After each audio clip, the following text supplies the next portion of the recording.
pega Saulo para cuidar dele, para poder discipulá-lo. Quando você vai ler o capítulo 11 de Atos, a gente vai encontrar Saulo e Barnabé fazendo a obra missionária juntos. Inclusive, no capítulo 11, para falar rapidinho de Marcos, Pedro está preso. E Pedro preso, a igreja começa a orar, porque Pedro estava preso e havia um desejo de Herodes de matar, levar Pedro a julgamento para poder matá-lo. E diz a palavra que pelo menos 6 guardas, 2 ao lado, mais algema, outros na porta, outros no portão principal, guardavam Pedro. E a igreja começa a orar, aparece um anjo do Senhor, liberta Pedro, vai conduzindo Pedro até o lado de fora, e Pedro acha que aquilo ali é uma visão, que aquilo ali não é real, até que o anjo some e ele entende que era real. E Pedro se dirige onde os discípulos estavam orando. E o lugar que os discípulos estavam orando era na casa de Marcos, na casa de João Marcos. Inclusive, a maioria dos teólogos defendem que o lugar do cenáculo, o lugar onde os discípulos estavam reunidos em Atos 2, que é o derramamento do Espírito, era na casa de João Marcos. Mas ainda no capítulo 11, vocês vão ver que eles vão separar, vai dizer que Barnabé era muito sábio, que Barnabé era cheio do Espírito Santo, e eles separam Barnabé para poder fazer uma obra em Antioquia. E aí você continua caminhando, capítulo 11, capítulo 12, vocês vão ver que chega um momento em Antioquia, que Barnabé, ele chama Saulo para poder, vai a Tarso e busca Paulo, para poder ajudá-lo nessa obra. E a Bíblia diz que a obra prosperava, que o número de convertidos ia crescendo através de Barnabé e de Saulo. E nesse interim se junta a eles João Marcos. E no capítulo 13, no versículo 13, você vai ver que quem passa a ter mais nome na pregação já não é mais Barnabé. Você vai ver que já não é mais Barnabé e Paulo. Passa a ser Paulo e Barnabé. Inclusive, no capítulo 11, quando ainda era Barnabé e Saulo, através do testemunho deles em Antioquia, pela primeira vez eles foram chamados de cristãos. E já lá no capítulo 13 agora, eles estão indo para uma viagem missionária, e segundo dizem os estudiosos, o lugar que eles iam passar, além da perseguição que eles estavam sofrendo, era de muitas montanhas, eram de muitas subidas, e eles iam ter que caminhar cerca de 100 quilômetros. E quando isso acontece, João Marcos, que a gente conhece como Marcos, ele vai e desiste, e ele retorna para Jerusalém. E aí passa o capítulo 13, passa o capítulo 14, entre capítulo 13 e 14, há um momento que eles curam uma pessoa, e eles são chamados de Júpiter e de Mercúrio. Não sei se vocês lembram disso, mas aí nesse momento já vai dizer que o pregador que mais falava, o que tinha o dom da palavra, já não fala mais de Barnabé, já fala de Paulo. Mas se vocês repararem, tanto Barnabé como Paulo são pessoas que a gente não tem o que falar sobre eles enquanto caráter, enquanto disposição para fazer a obra de Deus, enquanto homens usados por Deus. No capítulo 11 vai falar que eles eram cheios do Espírito, vai falar que Barnabé era cheio de poder e sabedoria. A gente vai ver que todo o tempo as virtudes de Barnabé, inclusive, como eu repito, falei no capítulo 9, sobre Barnabé, é ele que pega Paulo para poder cuidar de Paulo. Então são homens que a gente vai falar que são homens segundo o coração de Deus, são homens que dão testemunho de Deus, são homens usados por Deus, são homens tementes a Deus, são homens que amam o próximo. Mas quando chega nesse capítulo que a gente leu, há um desejo no capítulo 15, de Paulo e Barnabé voltarem onde eles já pregaram, e revitalizar a igreja, fortalecer, saber como eles estão, cuidar deles. E por que isso? Porque a gente sabe que, lamentavelmente, Com o passar do tempo, principalmente na época deles, que eles não tinham a Bíblia que a gente tem, eles não tinham esse privilégio. Algumas pessoas não entendem que nós temos um privilégio que os discípulos não tiveram. Algumas pessoas falam assim, mas os discípulos andaram com Jesus. Eu falei, mas os discípulos não tinham 66 livros para ler, para saber da fidelidade de Deus para com todos desde sempre, para saber os ensinamentos de Deus e mais ainda, para saber que lá em Apocalipse diz que a vitória é nossa em nome de Jesus Cristo, que vai chegar um dia que aquilo que Jesus bradou está consumado, vai de fato acontecer quando Jesus vier buscar a sua igreja. Os discípulos não leram nada disso, e a gente tem esse privilégio, e a gente abre mão disso. Esses dias eu ia até postar, eu li de uma figura de uma pessoa, que ela colocava assim, sabe qual a diferença das pessoas que viram o filme do Harry Potter? É que eles leram os livros, entre eles e os cristãos, é que os fãs do Harry Potter leram os livros deles, e os cristãos não leem o seu livro, né, que é a Bíblia. Então, eles não tinham isso, não tinham a Bíblia para poder ler. E Paulo, quando chega ali no capítulo 15 que a gente leu, ele fala para Barnabé, não, João Marcos não vai comigo, não vai com a gente. Porque lá, quando a gente ia fazer a outra viagem lá para Listra e Derbe, como a gente ia passar pela Panfilha, ia ter que subir aquilo tudo, ele recuou. Então ele não tem condições de caminhar com a gente. E a Bíblia vai dizer que há uma não pouca discussão entre eles. E aí naquela discussão, aí eles tomam uma decisão. Acontece que chega Barnabé, que é primo de João Marcos, ele pega João Marcos para caminhar com ele, e vai Paulo, ele vai com Silas, e depois também Timóteo é acrescentado a essa viagem. Todos vão fazer a obra de Deus, e todos pegam um caminho diferente. É uma dupla aqui, e aqui depois vira um trio. Mas que tu vai pegar a história de Atos, depois você pegar o mapa para ver tudo aquilo que eles percorreram, vão ver que a obra de Deus foi realizada, apesar da gente ler e ver que houve uma discussão. Esse é o primeiro ponto que eu quero tratar. Há muito tempo, eu escrevi um texto que surgiu escrevi uma reflexão, que surgiu de um fato que tinha acontecido no ambiente de família, não família lá em casa, família onde a gente tem irmão, irmã, né, esse povo todo. E no texto eu dizia que eu sou a favor de discussão. Eu só não entro em discussão quando a pessoa que está discutindo comigo, ela não quer que nós cresçamos juntos. Ela apenas quer impor a ideia dela sobre a minha. Porque toda discussão, se de fato são de pessoas sábias, são discussões para nos levarem a um crescimento. Eu vou falar com a Regina o ponto de vista que eu tenho, ela vai falar para mim o ponto de vista que ela tem.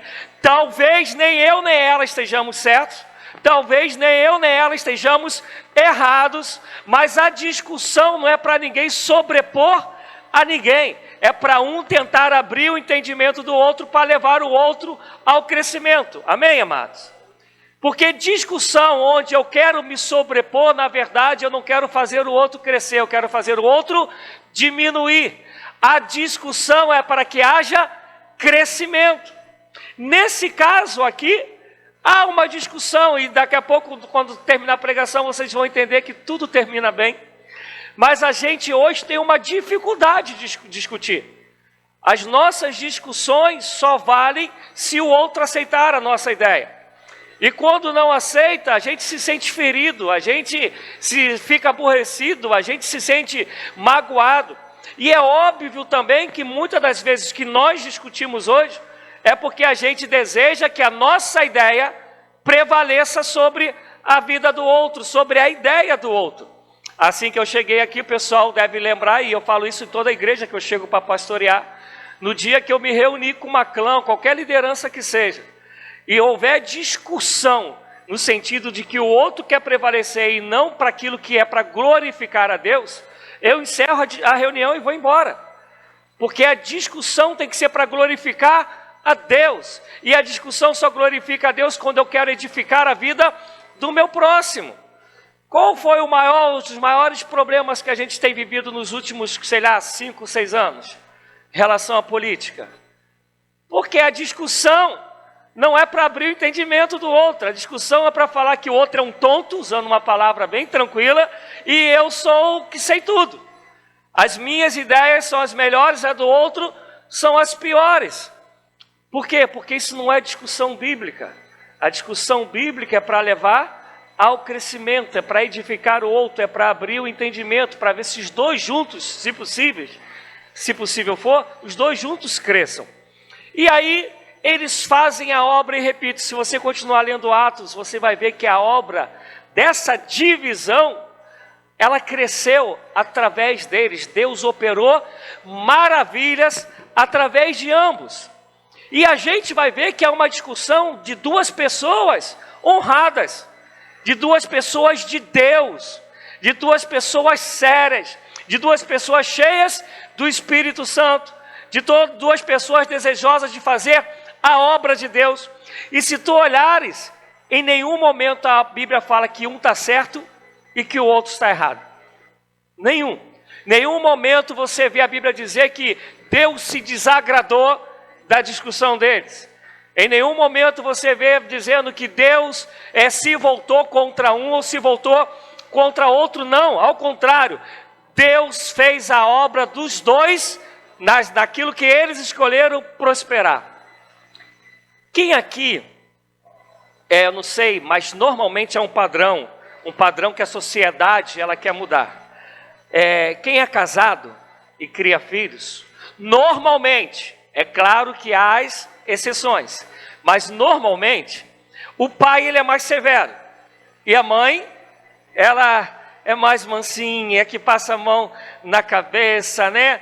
E Deus criou assim, querem aí mudar, mas Deus fez homem e mulher com as suas características, e através desse homem e mulher ele disse que sairia uma família, e era para crescer, multiplicar e povoar toda a terra, e disse homem e mulher, pai e mãe, e os dois seriam uma só carne.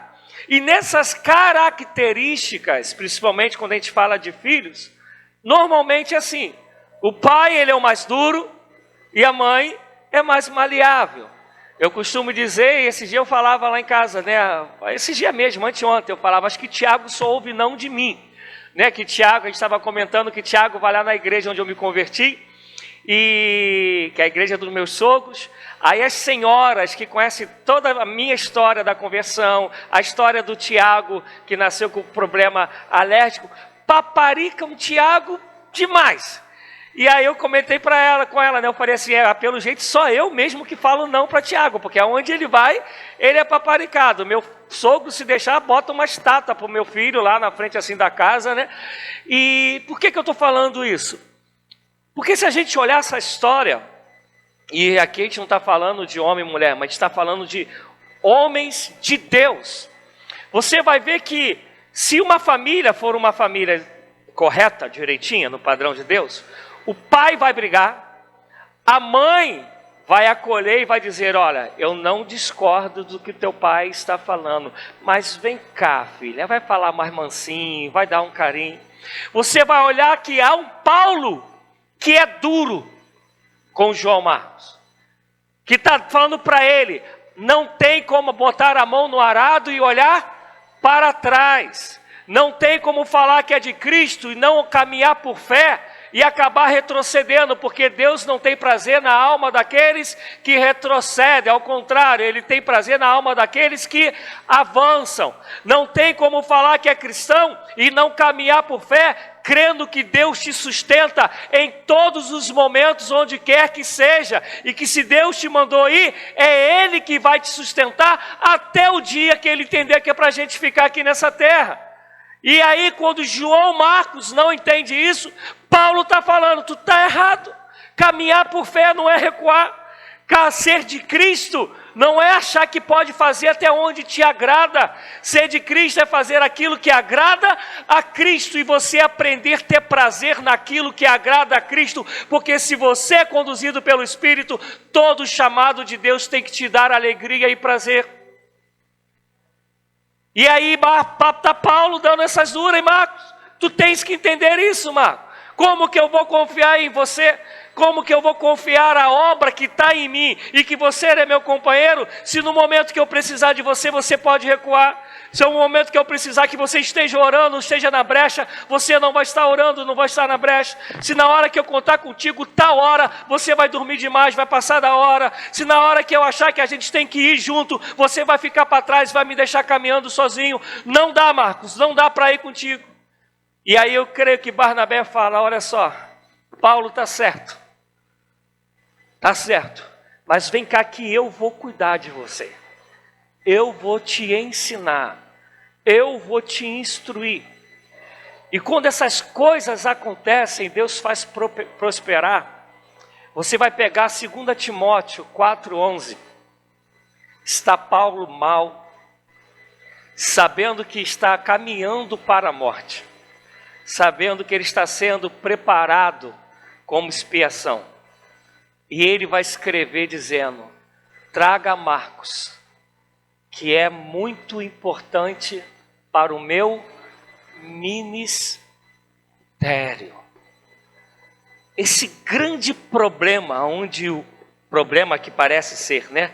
Onde Paulo é duro e onde Barnabé dá a mão, fez Marcos crescer tanto, mas tanto, a ponto de não haver só, digamos, um perdão, mas de Marcos se tornar alguém útil para o ministério de Paulo. Quando a gente vai ler a Bíblia, Mateus, Marcos, Lucas, Marcos está lá. E o interessante é que Marcos não é o segundo livro. Marcos é o primeiro evangelho a ser escrito.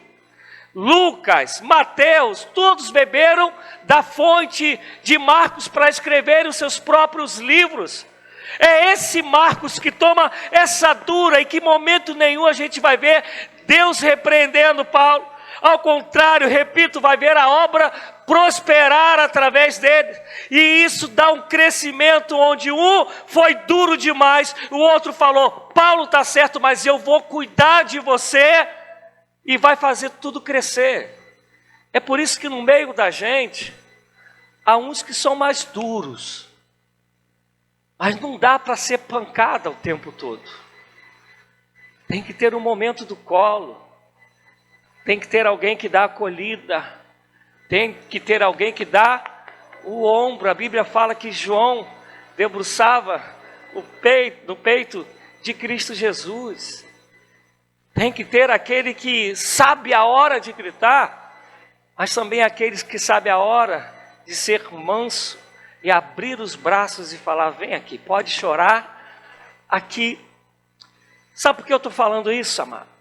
A vida está tão dura. Não é que antes tenha sido fácil. A vida está tão dura, tão dura.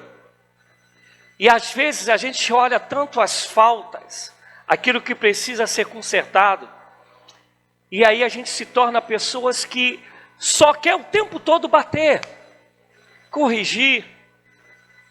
Mas também tem um outro lado, que tem um que só quer falar, está tudo bem, não repreende o pecado, não repreende o adultério, não repreende a mentira, não repreende a irresponsabilidade do outro com a obra de Deus, não repreende a falsidade, não repreende aqueles que fazem a obra de Deus relaxadamente, que esses pregadores coach que a gente vê aí.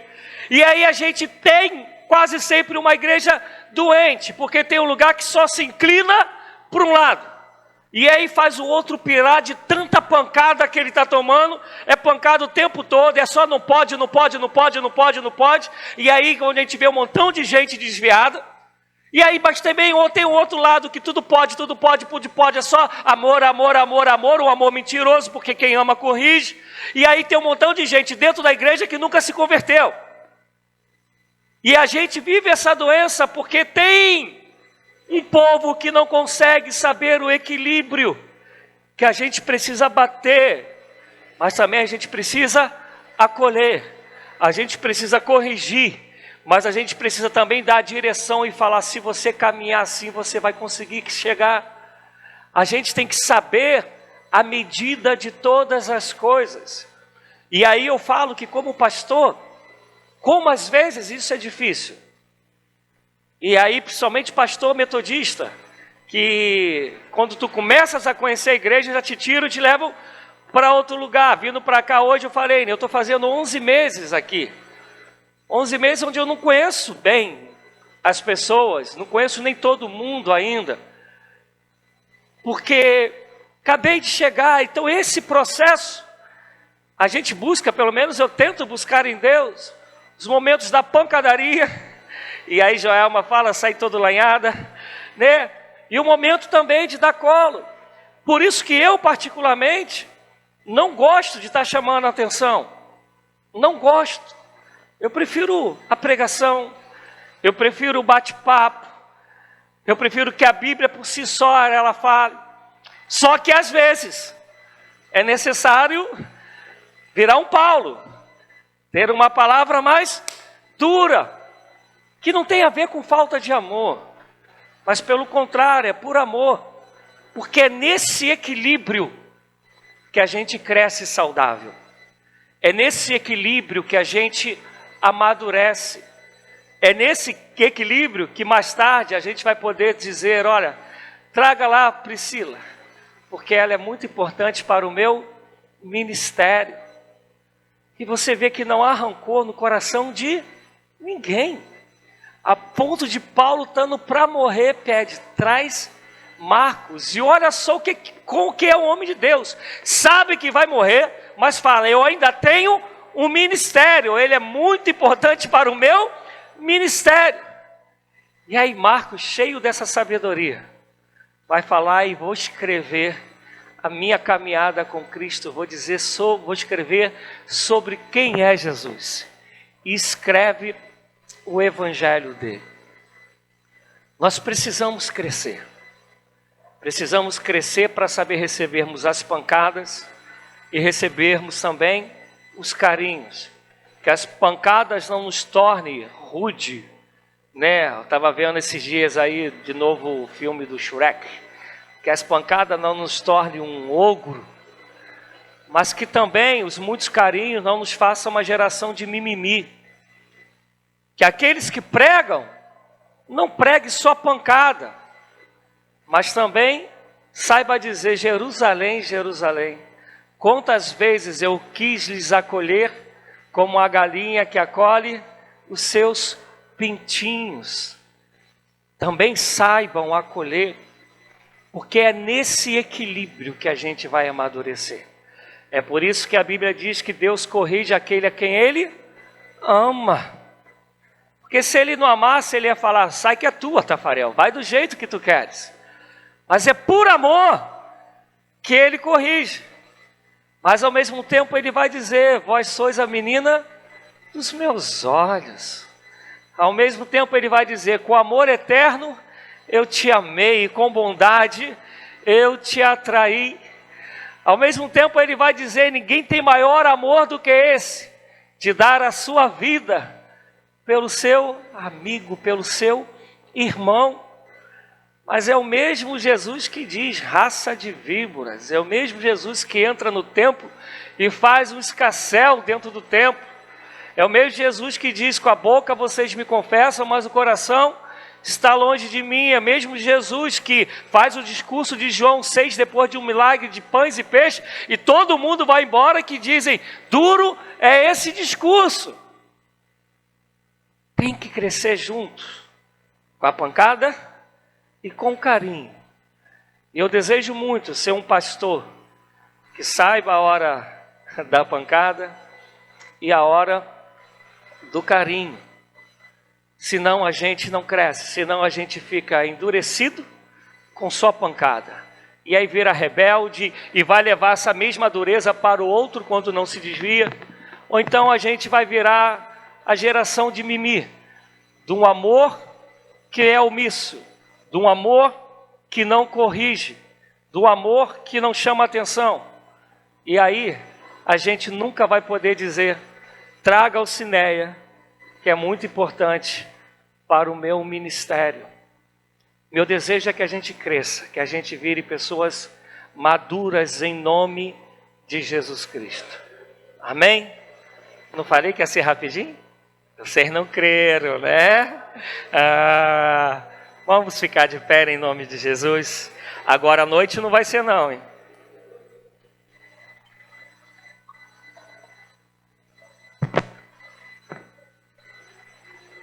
Ale, dá pausa aí.